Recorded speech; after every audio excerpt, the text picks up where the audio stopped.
계속해서 문제를 한번 풀어보도록 하겠습니다. 네. 아래와 같은 그래프가 k,10을 지날 때 k값을 구하라. 네, 반비례 그래프인데 한 점의 좌표까지 주어져 있습니다. 5,2라고 주어져 있네요. 그러면 우리는 y는 조금 전에 했던 걸 똑같이 쓰면 이 관계식을 구할 수가 있습니다. 어떻습니까? 네, y는 y값이 2니까 2고 x값은 5였죠. 5, a. 그럼 a는 5분의 a는 2니까 이항하면 곱해지고 a는 10 이렇게 되죠. 그러면 관계식이 y는 x분의 10이다 라고 구합니다. 그 다음에 k,10을 지나야 되니까 이 점도 그래프 위에 있는 점이니까 관계식에 집어넣으면 되겠죠. y값은 10으로 알고 있고 x값은 k로 모릅니다. 위는 10이네요. 네. 어떻습니까? 둘을 자리 바꾸면 되죠. k는 10분의 10은 1이네요. 네, k값은 1입니다. 이렇게 조금 전에 우리가 배웠던 이 관계식을 먼저 구하고 그 다음에 거기에 점의 좌표를 집어넣으면 문제를 풀 수도 있는데 또 다른 방법으로 풀 수도 있어요. 어떻게 풀 수 있나요? 우리가 반비례 관계 그래프에서는 어떻다고 그랬습니까?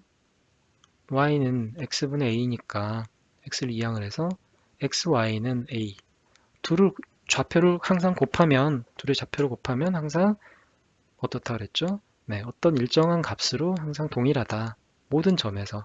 그래서 y는 x분의 1이다 라고 하면 xy는 1이므로 이 그래프에 있는 y는 x분의 1 위에 그래프 위에 있는 어떤 점도 두 좌표를 x하고 y로 곱하면 그러면 항상 값이 2이다 라고 모두가 똑같이 1인 거예요.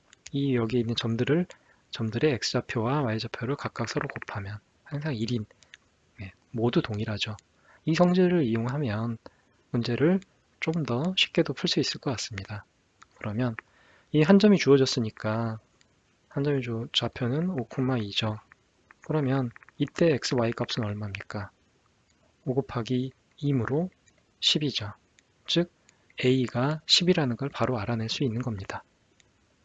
그러면 k,10도 k와 10을 곱하면 그러면 값이 얼마여야 됩니까? 똑같이 a여야 되죠. 10이어야 됩니다. k는 얼마입니까? 10분의 10이죠. 그러니까 1이죠. 네. 항상 반비례 그래프는 그 점의 x좌표와 y좌표를 곱한 값. 모든 점에서는 x좌표와 y좌표를 곱한 값이 다 a로 동일합니다. 그 성질을 이용할 수 있다는 겁니다. 정비례에서는 어땠나요? 정비례도 비슷했었죠. 정비례에서는 비슷한데 나눈 값이었죠. y는 ax였으니까 x를 이항을 하면 x분의 y. 그래서 x좌표분의 y좌표 값이 항상 a로 일정했죠.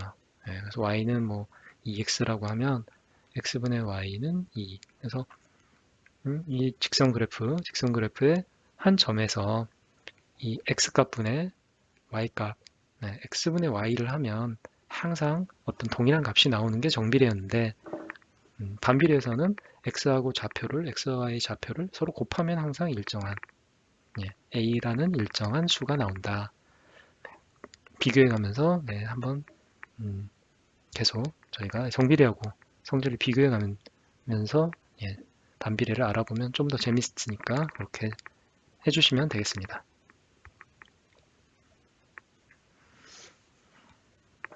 다음입니다. 좀 전에 XY 반비례에서는 X좌표, Y좌표를 곱하면 항상 A로 동일하다라고 했었죠.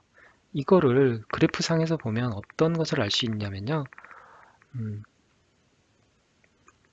한 점 P가 있다고 합니다. 반비례 관계의 그래프 위에 있는 임의의 점 P에서 임의의 점이라고 하면 이제 어디든 위치는 어디여도 좋다는 거죠. 어느 위치에서든 X축과 Y축의 수선을 그어 만든 직사각형의 넓이 여기서 X축으로 수선을 내리고 여기서 Y축으로 수선을 내렸습니다. 그래서 만들어진 이 하얀 사각형, 직사각형의 넓이는 무언가요? 여기까지가 X좌표였죠. X좌표고 이 점이 Y좌표입니다. 둘을 곱했다는 것은 x 곱하기 y니까 이 직사각형의 넓이가 되는 거죠. 넓이는 얼마입니까? a다 라는 거죠. 그래서 x 곱하기 y 값이 a로 일정하다는 것을 그래프상에서 해석을 해보면 이 그래프상에는 어떤 점에서도 수선을 내려가지고 네. 뭐 이때 x, y 좌표, 이 점의 좌표가 뭐 m, n이라고 하면 여기가 m이고 여기가 n이라는 소리 아니겠습니까? 그쵸? 그 둘을 항상 곱하면 그러면 그때 면적, 넓이, 이 넓이가 항상 m 곱하기 n은 항상 a다라는 거를 얘기해 주는 겁니다. 예. 여기 mn이 음수일 때, 이렇게 음수일 때도 둘 다 음수 마이너스니까 항상 양의 값이 되겠죠? 양의 값이 되고 그래서 두 수의 절대값을 곱한 거, 절대값을 곱한 거, 이 길이, 두 길이를 곱한 거니까 그러니까 항상 여기서도 a 값, 넓이가 a가 되고 똑같이 이 넓이도 a. 그래서 요 넓이, 뭐 여기 점이 있다고 하면 요 넓이, 이 넓이도 a가 되는 겁니다. 다 똑같이 여기 위에 있는 모든 직사각형은 넓이가 a로 동일합니다. 예, 재밌죠? 문제를 한번 풀어보겠습니다. 오른쪽 그림과 같이 반비례 관계 y는 x분의 c, 양수니까 1, 4분면과 3, 4분면을 지나는 그런 엉덩이 그래프가 그려지죠. 오른쪽 아래를 향하고요. 그래프 위에 있는 점 P에서 임의의 점 P와 이 점으로부터 x축과 y축의 평행의 직선을 그어 만든 직사각형의 넓이는 저희가 봤죠.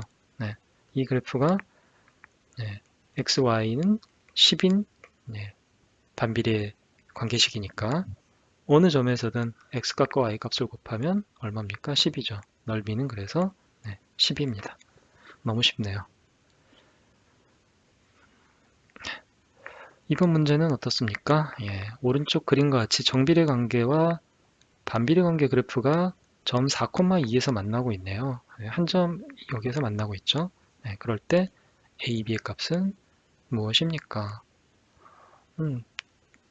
각각의 이건 뭐 두 그래프가 서로 이 점에서 만난다는 거는 어떻게 해석을 하면 됩니까? 이 점은 직선 위에 있기도 하고, 즉 정비례 그래프 위에 있기도 하고, 반비례 그래프 위를 지나기도 합니다.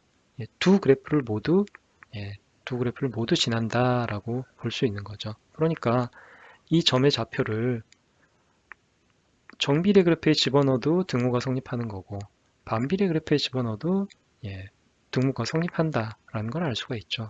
이것만 이해하면 문제는 뭐 어렵지 않게 풀 수 있습니다. 원점과 한 점을 지나는 그래프의 관계식을 우리가 구할 수 있죠. y는 ax인데 한 점이 4,2를 지난다.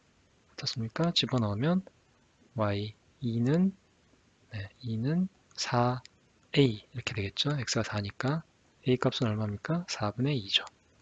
2분의 1. a는 금방 구했습니다. y 값도 금방 구할 수 있죠. y는 x분의 b도 b 위에도 이 한 점이 지나니까 집어넣으면 되겠죠. y2는 4분의 b 곱하면 되죠. b는 8 이렇게 되겠죠. 그러면 a 곱하기 b는 얼마입니까? 2분의 1 곱하기 8은 4가 되겠네요. 정답은 4입니다. 각각의 그래프를 놓고 생각을 하면 그냥 바로 a와 b를 구할 수 있습니다. 뭐 이렇게 관계식을 구해도 되고요. 우리가 한 점의 좌표만 가지고도 a와 b를 바로 구할 수 있죠. 왜 그렇습니까? 정비례 그래프에서는 x분의 y 값이 a이고 반비례에서는 x, y 값이 a였죠. 그러니까 정비례에서는 점의 좌표가 4분의 2, 4하고 2였으니까 4,2였으니까 a 값은 4분의 2는 2분의 1인 거고요.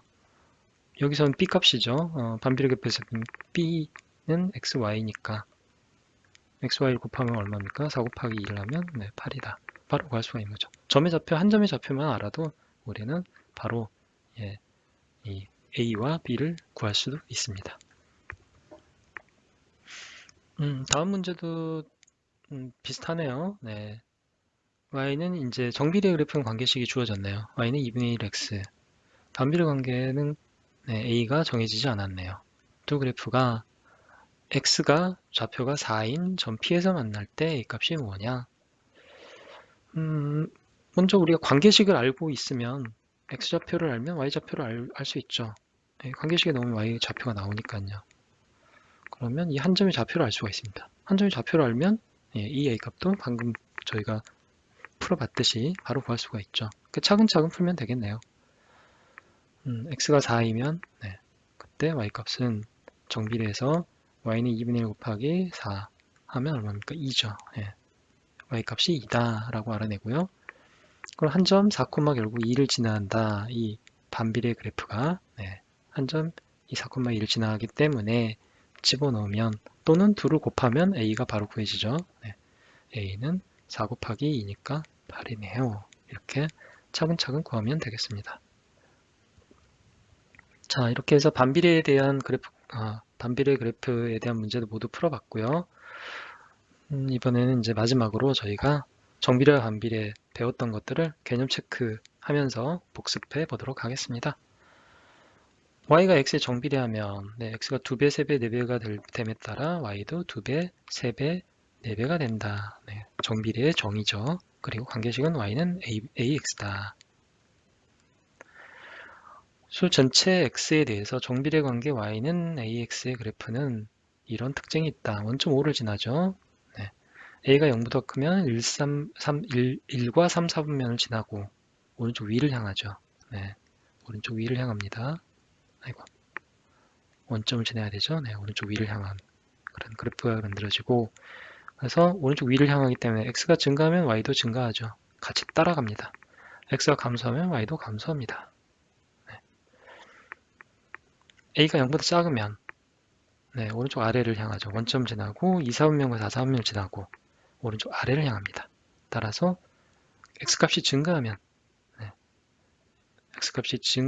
y는 감소하죠. y값이 감소하고 방향이 반대로 가죠. x값이 감소하면 y값이 증가합니다. 또 절대값 a가 클수록 그래프가 더 가파르자라고 했죠. 얘보다는 얘가 더 절대값이 커지는 겁니다. 즉 y축에 가까워진다. 한 점 mn이 y는 ax 그래프 위에 있으면 그러면 집어넣었을 때 이 점의 좌표를 집어넣으면 y가 n이니까 n은 am이 성립한다. 등호가 성립하게 되죠. 원점 mn을 지나는 직선 형태의 그래프의 관계식을 구할 때는 y는 무조건 원점을 지나는 직선은 항상 관계식이 y는 ax라고 놓은 다음에 a 값을 구하면 됩니다. 그런 다음에 이 m,n을 방금 봤듯이 여기다 집어넣으면 n은 am이 되니까 a는 m분의 n 이렇게 해서 구할 수가 있다는 거죠. 정비례 방식 y는 ax 그래프 위에 있는 모든 점에 y는 ax니까 x분의 y가 a이므로 x좌표분의 y좌표 모든 그래프에 있는 모든 점에서 x좌표분을 y좌표 값은 항상 a로 같죠. 이제 xy가 서로 반비례하면 2배, 3배, 4배로 x가 커질수록 y는 2분의 1배, 3분의 1배, 4분의 1배 이 증가하는 배수의 역수배, 역수배로 감소하죠. 그래서 그때 관계식의 그래프는 y는 x분의 a라고 쓸 수가 있습니다. 두 변수 x와 y를 곱하면 숫자가 되는 관계.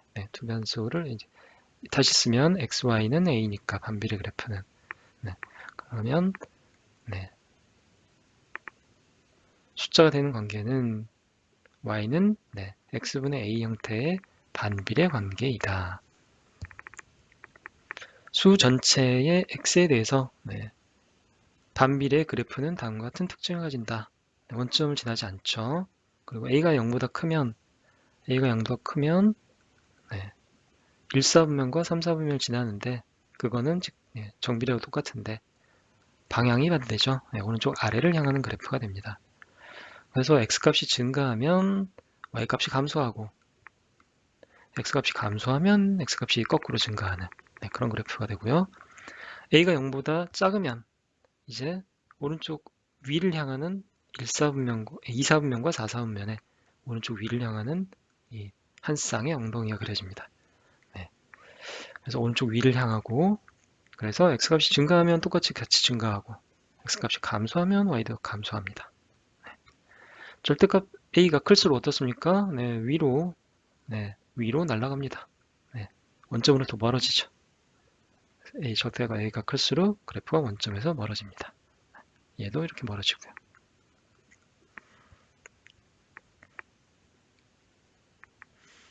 점 mn을 지나는 곡선 형태의 그래프의 관계식을 구할 때는 곡선은 다 반비례 그래프니까요.